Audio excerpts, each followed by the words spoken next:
Hello दोस्तों, नमस्कार। Welcome to this video. अपने इस चैनल के इस नए वीडियो में मैं प्रमोद पाल आप सभी का स्वागत करता हूं। साथियों, केवीएस टीजीटी के एग्ज़ाम्स हो चुके हैं और उम्मीद करता हूं कि आप सबके एग्ज़ाम अच्छे गए होंगे और आप एग्ज़ाम होने के बाद आप निश्चित तौर पे रिज़ल्ट आने का इंतज़ार कर रहे होंगे। रिजल्ट आएगा, इंटरव्यू होगा, इंटरव्यू के बाद आपकी ज्वाइनिंग होगी और ज्वाइनिंग के बाद आपको कितनी सैलरी मिलेगी आज हम अपने इस वीडियो के माध्यम से आप लोगों के बीच शेयर करने वाले हैं।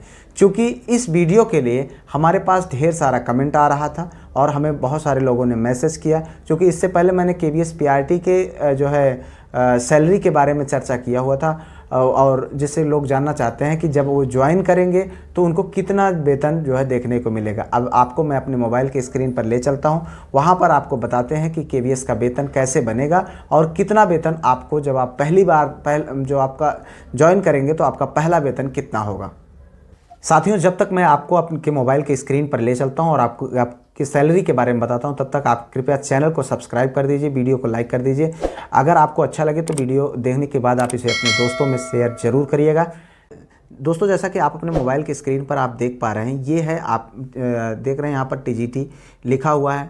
टीजीटी की सैलरी स्लिप आप देख पा रहे हैं दिसंबर 2022 की, जिसमें आप ये सारी बेसिक पे देख सकते हैं और जो जिस तरीके से सैलरी बनी हुई है जो है वो सारी चीज़ें आप यहाँ पर देख सकते हैं। ये 49,000 बेसिक पे है, यानी ये जिस व्यक्ति की सैलरी आप देख रहे हैं उनके लगभग 3 इंक्रीमेंट और लग चुके हैं। उसके बाद यहाँ पर डीएनएस अलाउंस यानी महंगाई भत्ता, फिर ट्रांसपोर्ट अलाउंस यानी जो है टीए होता है, उसके बाद डीए ऑन ट्रांसपोर्ट अलाउंस यानी जो ये ट्रांसपोर्ट अलाउंस है 1800 रुपये, उस पर भी डीए मिला है। उसके बाद हाउस रेंट अलाउंस, ये जो एचआरए है इसको एचआरए बोलते हैं, यानी हाउस रेंट यानी जो है आपको मकान का किराया भत्ता होता है, वो 4410 रुपये इनको मिल। साथियों, जो आप ये हाउस रेंट अलाउंस देख पा रहे हैं, ये जो है केवीएस का एक नियम है जिसमें 9%, 18% और 27% जो है केवीएस के बेसिक पे, जो एम्प्लॉय का जो बेसिक पे होता है उस पर जो है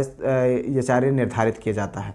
क्योंकि जो छोटे शहर हैं उनके लिए 9% यानी बेसिक पे का 9%, अगर आप 49,000 का 9% निकालेंगे तो 4410 रुपये आपको यहाँ पर एचआरए के रूप में देखने को मिलेगा। लेकिन जो मध्यम सिटीज़ हैं, क्योंकि यह जो जिस व्यक्ति की सैलरी है वो उत्तर प्रदेश के चित्रकूट ज़िले की सैलरी है, इसलिए यह चूँकि छोटा ज़िला है, इसलिए छोटा शहर है, इसलिए यहाँ पर इनको 9% जो है आपको एचआरए के रूप में देखने को मिला है। उसके बाद जो दूसरा है 18%, ये जो है मध्यम वर्गीय जो सिटी हैं, जो ना तो बहुत बड़े शहर हैं ना तो बहुत छोटे शहर हैं, उनके लिए होता है बेसिक पे का 18%। जब अगर आप बेसिक पे का 18% आप निकालेंगे तो 49,000 का अगर आप 18% निकालेंगे तो लगभग ये जो है इसका 2 गुना हो जाएगा। लेकिन अब जब अगर मान लीजिए आप बड़े शहर जैसे मुंबई, कोलकाता, बेंगलुरु, दिल्ली, इस तरीके के शहर में अगर आप रहते हैं या आपकी जॉब लगती है तो वहाँ पर आपको एचआरए 27% मिलेगा, जो बेसिक पे का 27% होगा। यानी ये जो 4410 है इसका 3 गुना आपको एचआरए के रूप में देखने को मिलेगा। इसी तरीके से सैलरी जो है केवीएस के एम्प्लॉइयों की सैलरी वेरिएंट होती रहती है। उसके बाद आप आगे देख पा रहे हैं, ये एनपीएस जो है नेशनल पेंशन स्कीम के तहत, यानी जो आपको नियोक्ता अनुदान आप यहाँ पर देख पा रहे हैं 9,467 रुपये देख पा रहे हैं। साथियों, ये कैसे बनता है 9,467 रुपये कैसे बन गया? अगर आप ये 49,000 प्लस 18,620 दोनों को जोड़ेंगे और इसका 14% आप देखेंगे तो ये 9,467 रुपये हो जाएगा। क्योंकि जो नेशनल पेंशन स्कीम के थ्रू जो नियोक्ता का अंशदान होता है, वो सरकार हमारे जो वेतन बनता है बेसिक पे और डीएनएस, उसका 14% जो है हमको अंशदान के रूप में और देती है। तो इस तरीके से जो हमारा टोटल ग्रॉस पे सैलरी केवीएस की बन जाती है, इनकी जो जिस व्यक्ति की आपको मैं सैलरी दिखा रहा हूँ उनकी सैलरी टोटल बन रही है 83,981 रुपये। लेकिन ये टोटल सैलरी इतना आपको अमाउंट नहीं मिलता है, इस पर जो है कटौती की जाती है। वो कटौती क्या है? अब यहाँ पर आगे आपको इनकम टैक्स के रूप में देख रहे हैं कि 4500 रुपये आपका कट रहा है।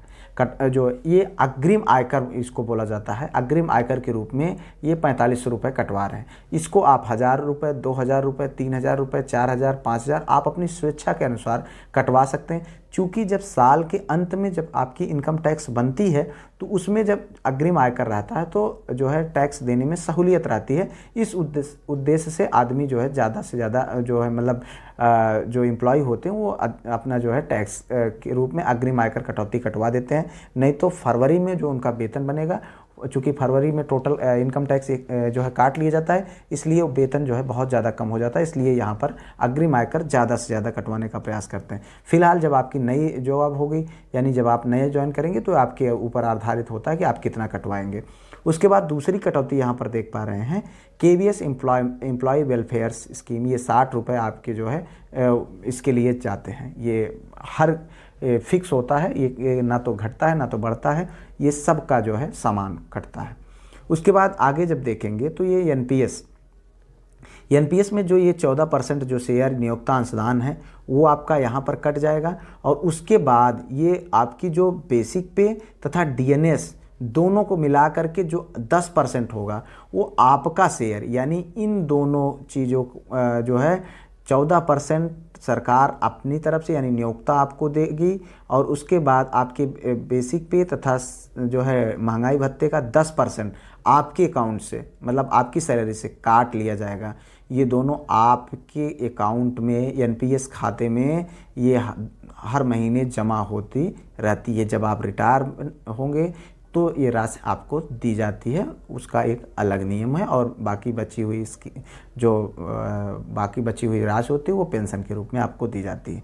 ये जिस व्यक्ति की सैलरी है, आप उनका टोटल डिडक्शन यहाँ पर देख सकते हैं, 20,789 रुपये उनके कट जा रहे हैं। उसके बाद उनको मिल रहे हैं 63,192 रुपये, उनको इन हैंड सैलरी मिल रही है। तो साथियों, आपकी सैलरी क्या होगी और आप जो है कितना वेतन आपको मिलेगा, मैं आपको इस कैलकुलेट करके आगे जो है बनाया हुआ है उस प्रोफार्मा पर मैं आपको दिखाता हूँ। साथियों, आप अभी मोबाइल के स्क्रीन पर जैसा कि आप ये देख पा रहे हैं, ये पे बैंड है। जब आपकी नियुक्ति होगी तो आपकी नियुक्ति 4600 ग्रेड पे पर होगी। वहाँ पर आपकी ज्वाइनिंग जो होगी बेसिक पे 44,900 होगा।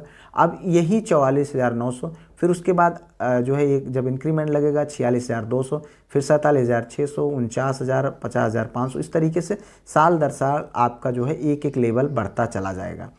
इस तरीके से अब आपकी सैलरी को मैं कैलकुलेट करके बताता हूँ कि जब आप ज्वाइन करेंगे तो आपको कितनी सैलरी मिलेगी। यहाँ पर आप देख पा रहे हैं कि ये जो मैंने अपने हाथ से जो है बनाया हुआ है कि अब जब आप ज्वाइन करेंगे तो आपको कितनी सैलरी मिलेगी। आप देखें, यहाँ पर अकाउंट नंबर आपका होगा और बेसिक पे आपका 44,900 होगा।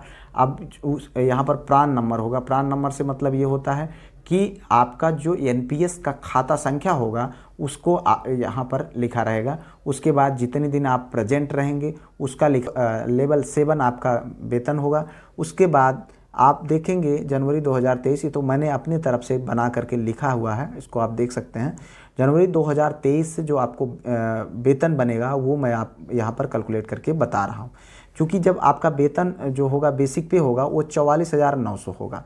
अब इस 44,900 पर जो आपका डीएनएस अलाउंस लगेगा, वो डीएनएस अलाउंस चूँकि दिसंबर 2022 तक जो डीएनएस अलाउंस था वो था 38%। अब जनवरी 2023 से आपका डीएनएस अलाउंस जो महंगाई भत्ता है वो 4% बढ़ा दिया गया है, यानी 42% हो गया है। हालांकि अभी एम्प्लॉय को मिल नहीं रहा है, लेकिन ये जनवरी से ही जब लागू किया जाएगा तो जनवरी से ही लागू होगा।